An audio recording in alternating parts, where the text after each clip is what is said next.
एकनाथ शिंदेच्या शिवसेनेतले मंत्री आता भाजपच्या रडारवर आहेत. मग दोघा मंत्र्यांची तर हकालपट्टी करणार अशा मनस्थितीत भारतीय जनता पक्ष आहे. मग त्याच्यामध्ये राठोड यांचं नाव आघाडीवर होतं. अनेक मंत्री असतील कोणीतरी, परंतु त्याच्यामध्ये हे एकनाथ शिंदेंना मग त्यांच्याच मंत्र्यांनी आणि आमदारांनी घेरलं म्हणजे का घेरलं तर का घेरणार नाही.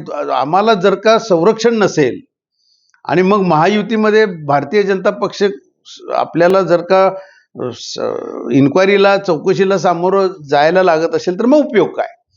तर मग त्याच्यात आता सगळ्यांनी प्रवक्त्यांनी सुद्धा भाषेवर संयम ठेवावा, एकमेक टीका करू नका, पक्षप्रवेश एकमेक करू नका वगैरे वगैरे चर्चा झाल्या. सगळ्यात महत्वाचा मुद्दा अमित शहा देशाचे गृहमंत्री यांनी टाकलेला डाव.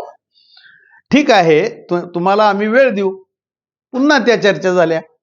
नाही पण आम्हाला प्रत्येक ठिकाणी जर का भारतीय जनता पक्षाकडनं वागणूक चांगली मिळत नसेल आणि सोशल मीडियातनं सारखं एकनाथ शिंदे हेच टार्गेट होत असेल तर आम्ही करायचं काय.